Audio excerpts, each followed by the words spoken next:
안녕하세요. 건강한 무료채굴 사랑 한빠입니다. 드디어 여러분 Go to the Moon이라고 하나요? 달을 쏠 때가 된 것 같은데요. 새벽부터 올라온 트윗 때문에 좀 깜짝 놀라서 어찌할 바를 좀 몰랐습니다.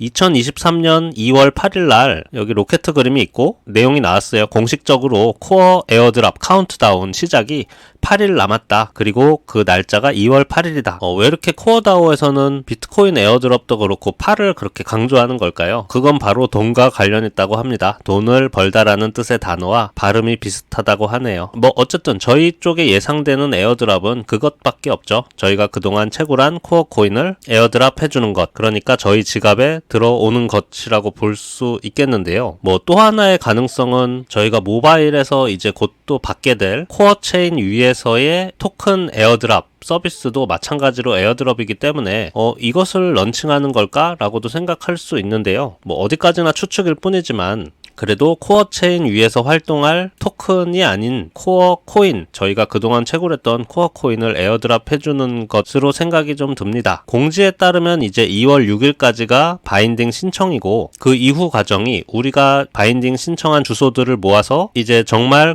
코인을 줘도 되는 지갑 주소인지 검증을 한 후에 특정 웹사이트를 저희한테 오픈한다고 했고 저희는 메타마스크를 통해서 그 사이트에 들어가서 스마트 컨트랙트를 통해서 받을 수 있겠죠. 그런데 제가 놀란 건 2월 8일이라고 한다면 이때부터 어떤 주소가 오픈되는 것일 텐데, 그러니까 웹사이트 주소가 오픈되는 것이고 이때부터 사람들이 사이트에 접속을 해서 메타마스크 연결해서 코어 코인을 본격적으로 지갑에 받는 기간일 것 같아요. 근데 그 데이터를 검증하고 처리하는데 고작 이틀밖에 안 걸린다고? 이게 좀 놀랍게 느껴졌어요. 사실일까? 어쨌든 이렇게 날짜까지 딱 박아서 공지를 띄웠으니까요. 기대해도 좋을 것 같습니다. 정말 좋은 소식이네요. 이렇게 출시에 다가설수록 그동안 이제 힘들었던 과정과 저희가 했던 기대, 그 모든 것들이 다 조금씩 가까워지고 있는 것을 느낍니다. 우선 지금 드는 생각은 코어는 무조건 돈이 될 수밖에 없겠다, 이런 생각이 들어요. 이런 에버스테이크 같은 벤처 캐피탈 회사도 들어오고 또 이제 곧 또 메인 검증자 노드 중 하나를 차지할 이제 울프 엣지 캐피탈이라는 신생 블록체인을 겨냥한 얘네도 마찬가지로 펀드 회사죠. 어쨌든 이러한 기업들이 들어오고 돈을 뒤에서 받쳐주고 있다는 생각이 들어서 더욱 기대는 좀 커지고 있는 상황이긴 해요. 오늘 다뤄볼 얘기에 대해서 말씀을 안 드렸는데요. 흥분한 나머지 오늘 다뤄볼 얘기는 코어 코인을 실제로 스테이킹 맡긴다면 그 이자는 얼마나 될까? 계산하는 방법에 대해서 간단히 알 수 있는 방법이 있기에 그것에 대해서 좀 설명드리고 내가 보유한 개수에 따라서 몇 개 정도를 이제 위임 이자로 얻을 수 있을지 그거 좀 확인해보는 시간 좀 가져보도록 할게요. 우선 모든 것을 볼 수 있는 메인넷 페이지에 들어옵니다. 코어 익스플로러죠. 페이지를 하단으로 쭉 내리셔서 여기 밸리데이터라는 것을 눌러줍니다. 네, 그러면 메인넷 현재 검증자 노드를 볼 수 있죠. 22개가 등록이 돼 있고 활성화된 것은 21개다. 이것은 메인넷이고, 그리고 제가 잠깐 비교를 위해서 눈이 부실 수도 있는데 하얀색이라 테스트넷이에요. 마찬가지로 테스트넷은 지금 현재 엉망이 됐죠. 17개가 등록 중이고 9개만 활성 중이다 라는 내용을 보실 수 있습니다.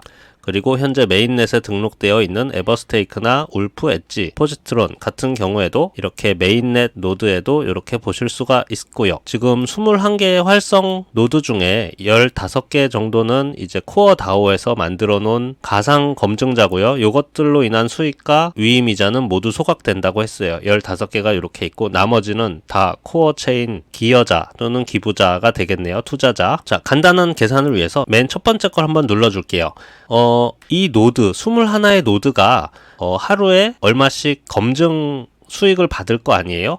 그 수익은 모두 다 똑같이 나눠 가져요. 얘가 만약에 5,000개면 얘도 5,000개, 5,000개, 5,000개 이렇게요. 그래서 하나를 눌러보면요. 여기 보면 밸리데이터 하루 수익이 나와요. 여기 보면 3,701개가 이제 검증자, 대표 검증자가 가져간 걸 볼 수 있어요. 근데 이것을 모두 다 가져가는 건 아니에요. 자, 보시면 델리게이터라고 해서 위임자에게 가는 하루 수량이 있어요. 하루에 하나를 맡길 때 하루 이자 0.07개죠.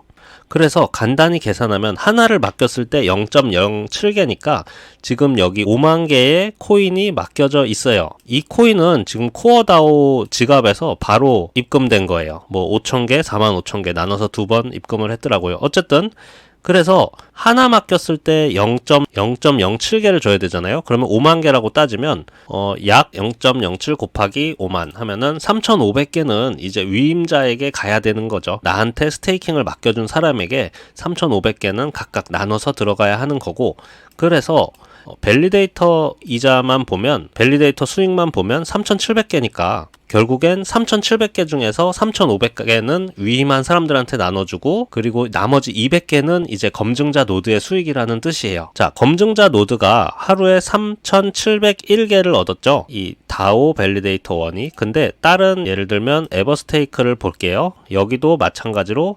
3,701개 이렇게 똑같이 나눠 갖게 돼요. 마지막으로 하나만 더 볼게요. 인피스톤을 눌러보면 여기도 3,704개 이렇게 되네요. 이처럼 숫자가 10 단위까지는 약간의 차이가 있을 수도 있는데, 하루 받을 수 있는 총량을 나누기 21 검증자 노드 수만큼 해서 나눠 갖는다, 이렇게 알고 계시면 되고, 저는 어제 이 표를 보면서 굉장히 이상했거든요. 왜냐면 코인이 맡긴 게 5만 개인데 여기 보시면 0.66개예요. 하나당 이자가 0.66개면 곱하기를 해보면 3만 개가 훨씬 넘어가는 수익 이자를 나눠줘야 되는데, 얘네가 실제로 그때 어제 받은 게 3,700개라서 이거는 좀 말이 안 된다. 마이너스도 엄청 마이너스죠. 마이너스 27,000개 이럴 리가 없다 해서 오늘 보니까 이렇게 정상적으로 0.066 이렇게 좀 떨어져 있더라고요. 그래서 여러분이 하루 이자를 가장 쉽게 알 수 있는 방법은 이렇게 밸리데이터를 눌러서 그 중에 이제 검증자 그리고 위임자 중에서 위임자를 눌렀을 때 하나당 맡겼을 때 하루에 얼마를 얻을 수 있는지를 보시면 바로 간단하게 계산할 수 있겠네요. 여기가 만약에 0.07개다 라고 한다면 내가 10개를 가지고 있다 그랬을 때 이렇게 하면 하루에 0.7개를 얻을 수 있다. 이거 지금 0.07이잖아요. 이거 이자율이 엄청나게 높은 거예요. 여기는 지금 APR이 나타나 있지 않지만 뭐 역으로 계산해보면 0.07 곱하기 365 곱하기 100 하면 2550%의 이율이에요. 엄청나게 높죠. 여긴 지금 5만 개밖에 안 맡겨져 있기 때문에 2500%라는 엄청난 연이율을 가지고 있지만, 테스트넷 같은 경우에는 뭐 178만 개가 맡겨져 있죠. 이 상태에서는 APR이 160%. 그러니까 위임을 맡길수록 많이 맡길수록 이렇게 연이자율이 떨어진다라는 부분을 좀 볼 수 있고, 제가 지금 녹음을 하면서 이렇게까지 깊이 궁금해하실 분이 계실까 생각이 들었습니다. 계속 이어서 해보겠습니다. 현재 노드에 공급되는 양은 3,701개예요. 거기서 곱하기 21을 하면 1년에 노드 전체 노드로 들어오는 보상이 나오고, 또 여기서 곱하기 1.1을 해줘야 해요. 저희가 계산한 것은 이 90%에 해당하는 것이고, 나머지 릴레이어스와 버리파이어스한테 갈 10%까지 계산해 주려면 이제 1.1을 곱한 거죠. 그래서 1.1을 곱하면 1년 총 공급량이 나와요. 이 공급량은 매년 3.6%씩 감소돼서 매년 이렇게 24년에는 뭐 3천만 개, 25년에는 2,900만 개 이렇게 쭉쭉쭉 떨어지게 되고요. 현재 메인넷의 상태는 노드당 하루 보상 3,700개, 그래서 아까 연이자율 약 2,500%, 위임 수량은 5만 개, 그리고 하나당 위임 보상이 이렇게, 그런 다음에 얘랑 곱했죠. 곱했을 때 이제 3,517개는 위임자들한테 가야 되고, 거기서 노드가 벌어들인 3,700개 중에 3,500개는 이제 보상으로 나가니까 대표 검증단의 순이익이 이렇게 되죠. 근데 좀 이거 지금 메인넷 상태고요. 테스트넷은 요 빨간색인데 좀 특이한 걸 발견했는데, 뭐 예를 들면 울프 엣지, 그리고 포스트론, 그리고 엔트노드 이렇게 좀 볼게요. 지금 엔트노드도 마찬가지로 지금 테스트넷 상에서는 요 보상 수량이 셋 다 동일해요. 동일한데 연이자율이 틀린 거고 거기에 맡겨진 위임 수량이 틀린 거죠. 그래서 이 엔트노드 같은 경우에는 위임 수량을 많이 받았음에도 이 이자율 자체가 낮기 때문에 이렇게 순이익이 이렇게 발생한 반면에 이 포지트론과 울프 엣지 노드는 되려 마이너스예요. 그래서 저는 이게 제가 지금 좀 궁금한 게, 노드가 마이너스가 나면 마이너스 난 수량을 이제 자기가 보증으로 맡긴 10,000개에서 뱉어내야겠죠? 안 그러면 이 사람들한테 줄 수가 없으니까. 그래서 노드를 제가 만들어 보지를 못했지만 노드에서 만드는데 설정하는 부분은 이 커미션이라고 생각했거든요. 수수료 부분을 이제 노드에서 이 노드마다 자기가 수수료를 자기들이 정하는 거죠. 그렇게 생각했고 마찬가지로 연이율 역시 자기들이 이제 선택하는 거라고 생각을 했는데 지금 마이너스가 나는 걸로 보면 뭔가 싶어요. 이 부분은 제가 지금 확인을 따로 해보겠습니다. 중요한 것은 현재 메인넷이에요. 시간이 길어지기에 최대한 빨리 짧게 가보도록 하겠습니다. 한빠님 이런 것까지는 뭐 자세히 알고 싶지 않아요 하시는 분들도 계실 것 같아서 지루하실까봐 빨리 얘기하겠습니다. 자, 노드 하루 공급량 3,700개로 정해졌죠. 여기서 21 곱하면 21개의 노드의 하루 공급량이 77,000개로 나오죠. 그래서 이것을 1년으로 계산하면 곱하기 365해서 2,800만 개가 나오고 릴레이어까지 합치면 이제 자 여기까지 끝내고 무료 채굴 저희 공급량이 5억 2,560만 개죠. 그 중에 저희한테 먼저 풀리는 물량이 25% 해서 1억 3,140만 개. 자, 1억 3,140만 개가 풀렸어요. 근데 이 중에서 스테이킹을 맡기는 비율이 몇 프로나 될까요? 잘 모르겠어요, 사실. 예를 들면 70%라고 칠게요. 그것을 이제 계산해보면 1억 3천만 개 중에 약 9천만 개가 70%죠. 그래서 이것을 노드 21개로 나눴어요. 그래서 약 438만 개. 근데 재밌는 부분은 저희가 이 노드에서 들어오는 이 3,701개는 이미 정해져 있는 거예요. 앞으로 변하지 않을 거예요. 여기서 뭐 3,680개 또는 3,740개 이 정도로 소폭 왔다 갔다 할 수는 있겠지만 1년의 공급량은 정해져 있는 거고 이것은 이제 변하지 않는 거기 때문에 저희가 이렇게 공급량이 고정되어 있는 것이기 때문에 근데 울트라사운드에 따라서 이제 수수료를 소각하거나 또는 시장 상황에 맞춰서 공급량을 더 늘리고 줄일 수 있기 때문에 약간 왔다 갔다 하긴 할 것 같습니다. 어쨌든 그걸 이제 넓게 해서 계산을 좀 해봤어요. 확대를 좀 해보면 70%, 60%, 50%, 40% 우리가 무료 채굴 받은 것 중에 스테이킹을 맡긴 비율에 따라서 이렇게 하나, 10개, 50개, 100개, 200개를 위임했을 때의 이자를 좀 적어봤어요. 현재 노드에서 가져가는 수량이 3,701개로 정해져 있기 때문에 이 위임 수량만 맞는다면 여기 있는 데이터는 틀리지는 않을 것 같아요.